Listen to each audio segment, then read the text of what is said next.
A late-night vote will now let the full Texas Senate take up legislation targeting a popular way to play the Texas lottery. Senate Bill 28 advanced from a committee with a unanimous vote.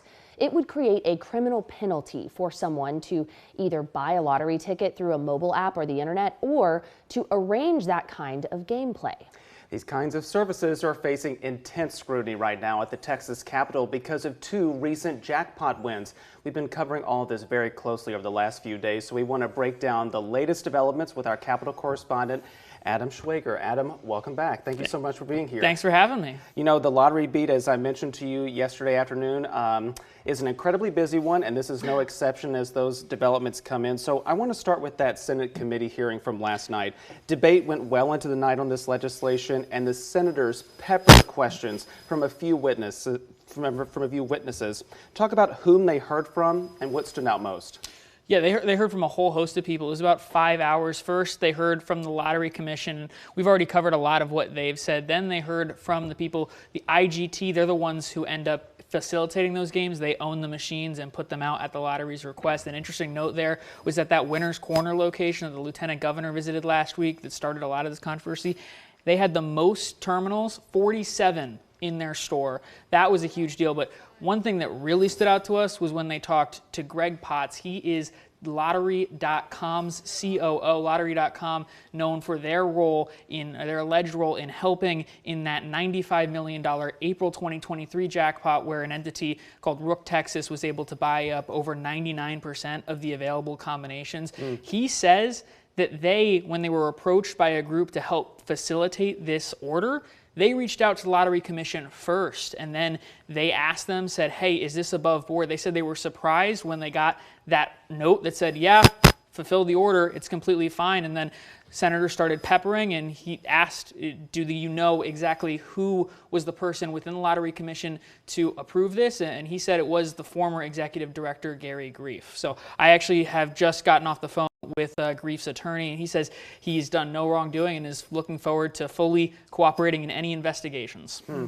Thanks for following that. I know a lot coming out last night, even this morning with that phone call. We do want to turn now. We know just this morning the commission actually announced 2 new actions that it's taking. Explain those for people. What changes are going on at the commission? Yeah, so the first thing they're doing is they already had some investigations going on, but they're now expanding it into just the entire system of lottery couriers. We heard from 4 different courier services yesterday. They're now investigating all of them. A second thing they're doing, as I mentioned, as of yesterday morning, that one location had 47 terminals inside of it. That's how they were able to keep processing those tickets in the back, fulfilling all those mobile orders that they were getting on the Jackpocket app. Now, every retailer in the state is going to be capped at having 5 machines inside their building. So those large-scale operations are going to be a lot harder to organize if you don't have as many machines to be able to fulfill all those orders. We want to note for people here at home, this comes just after the Lottery Commission moved yesterday to ban lottery courier services. So I know a lot of your reporting, Adam, was on that. So they're making a lot of these changes very quickly. Did Lottery Commission officials indicate why they haven't made some of these changes before? We know we've heard calls for change at the commission, previously.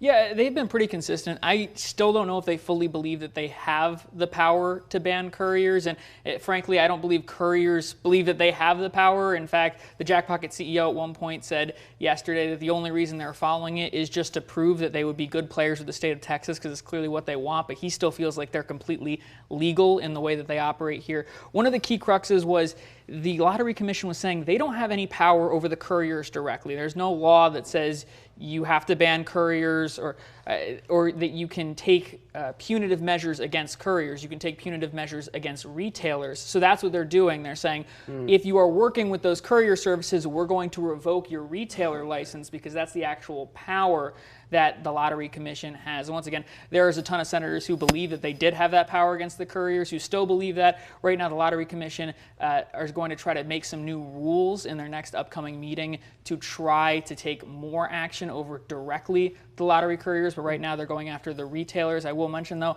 one thing we also learned, no retailers in 2023 or 2024 had their license revoked in any way. So it would certainly mark a new direction for the Lottery Commission to crack down on these retailers who are working with the couriers. And final question for you, Adam. The governor yesterday, we reported about this, also directed the Texas Rangers to launch launch an investigation into 2 lottery wins, including that mass purchase of tickets 2 years ago that led to a big jackpot win. Have we learned anything else about whether that has happened again, something like that? Yeah, so we learned yesterday at both the House and the Senate, because the Lottery Commission testified in front of both, that there was another attempt to do something exactly like what happened in that April 2023 drawing last December. That was thwarted. That was one of the things that the new commissioner wanted to hang his hat on, is something to show that we've changed our ways from what happened in the past. He took over in the early spring of 2024. Once again, this happened last December. So only a couple months ago there was an attempt to do something exactly like what happened back in April 2023, but that was ended up being thwarted. Lots to follow. I'm sure we could keep you here all day, Adam, but you have got reporting to do at the Capitol today. So thank you so much for joining us to break it all down. Thank you for having me. We appreciate it.